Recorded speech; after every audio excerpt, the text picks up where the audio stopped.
savoir comment le construire, on a le modèle. Tu vas nous aider? Allez. Allez, on fait tourner. Allez, on fait le puzzle. Puzzle. Un mercredi après-midi comme les autres. Isabella, qui vit avec 3 de ses 4 enfants, joue avec ses filles.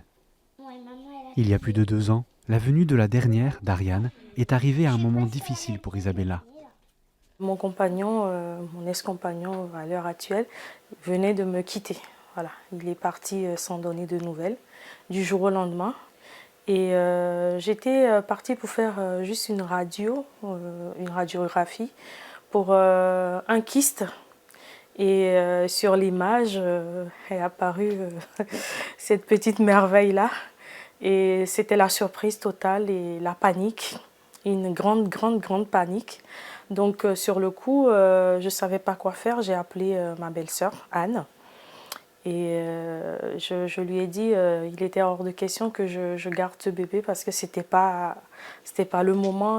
Voyant sa détresse, sa belle-sœur la met en lien avec l'association Mère de Miséricorde qui accompagne les femmes faisant face à un deuil périnatal ou à une grossesse difficile. Très vite, elle rencontre une écoutante, Agnès. On se voyait avec elle 3 ou 4 fois par semaine. Le plus souvent à la basilique de Tours ou au jardin. On allait prendre un café, on discutait de la vie et de comment j'appréhendais cette grossesse-là.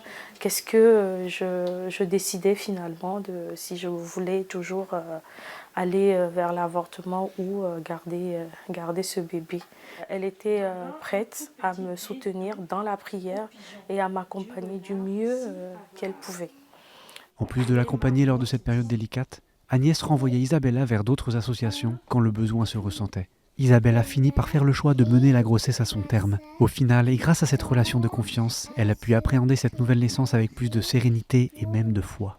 Ça m'a rassurée d'avoir ces personnes-là, prêtes à m'écouter, prêtes à m'accompagner, prêtes à me soutenir de la meilleure façon que ce soit. Cette expérience, elle m'a apporté beaucoup humainement et ça a amélioré, je vais dire, ma relation avec Dieu parce que j'ai pu renouer avec l'Église. J'ai même fait baptiser d'Ariane. Je dois dire que c'est la seule de mes enfants qui est baptisée à l'heure actuelle. Je l'ai fait baptiser, je les ai invités. Toutes ces personnes-là, elles étaient là pour moi, pour le baptême. Aujourd'hui, Isabella est toujours très proche de son écoutante et de l'association Mère de Miséricorde qui, pour elle, ont été et restent un soutien capital face aux difficultés de la maternité. Les personnes qui viennent, qui appellent le numéro vert de Mère de Miséricorde et qui sont donc dans la situation d'une grossesse inattendue ou difficile, ce sont des personnes qui sont dans une émotion extrême. On leur demande de choisir entre la vie et la mort de leur enfant. Et ça suscite des peurs immenses.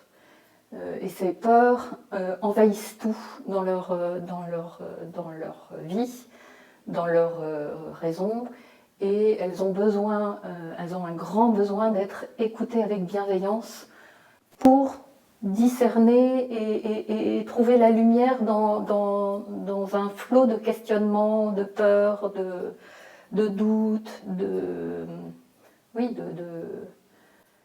peurs de ne pas pouvoir assumer, des peurs d'être abandonnée quand, par exemple, une maman se retrouve dans la situation d'un compagnon qui lui dit c'est moi ou l'enfant, par exemple. Et donc, Mère de Miséricorde va les écouter, soit par téléphone, soit dans un échange écrit sur les réseaux.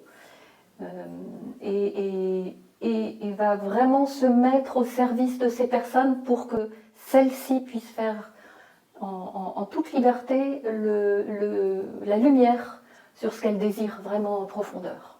L'écoutante vraiment a ce souci majeur de respecter les personnes, donc s'interdit de donner des solutions,